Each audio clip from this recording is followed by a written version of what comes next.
O governo do estado ainda tenta derrubar os vetos da Presidência da República para aderir ao programa de pagamento de dívidas, o Propag.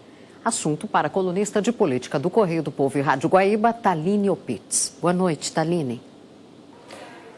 Boa noite, Simone. Boa noite a todos que nos acompanham. Olha, Simone, os legislativos do país ainda estão em recesso, mas já há uma série de mobilizações e articulações políticas marcando aí os cenários e especialmente quero me deter em Porto Alegre e também no cenário estadual, no Rio Grande do Sul.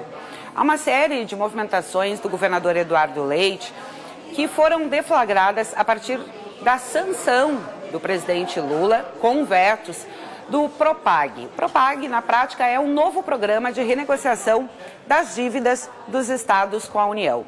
E alguns dos vetos do presidente Lula atingem diretamente os interesses do Rio Grande do Sul. Interesses esses que, inclusive, foram negociados pessoalmente pelo governador Eduardo Leite à época da votação deste texto em Brasília.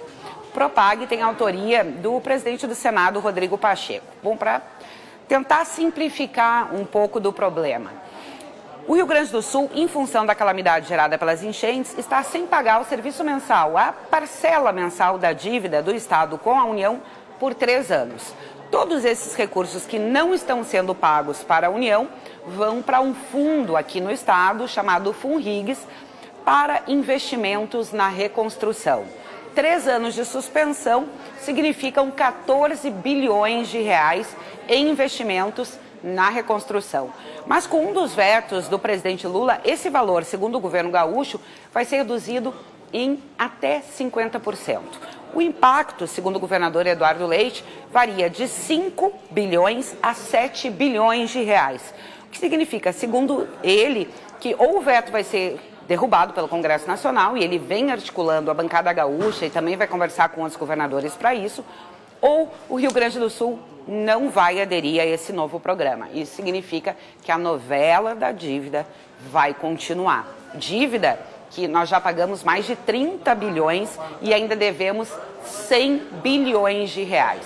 Em relação à movimentação no cenário em Porto Alegre, na capital, nesta semana, pela segunda vez antes do início efetivo da legislatura na Câmara, há uma movimentação muito grande de vereadores em função da convocação extraordinária. Para lembrar, o prefeito Sebastião Melo enviou um pacote com 7 projetos para casa, 4 foram aprovados e 3 ficaram pendentes em função de uma decisão liminar obtida pelo SIMPA, Sindicato dos Municipários.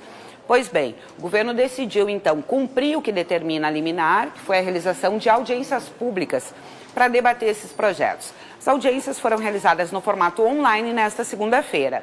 Hoje, o tema foi discutido em sessões conjuntas de comissões permanentes da Casa, que também era um passo que precisava ser cumprido. Agora, com 48 horas de publicação, isso significa que na próxima quinta-feira, em sessão plenária extraordinária, os 3 projetos que estão pendentes poderão ser votados pelos vereadores.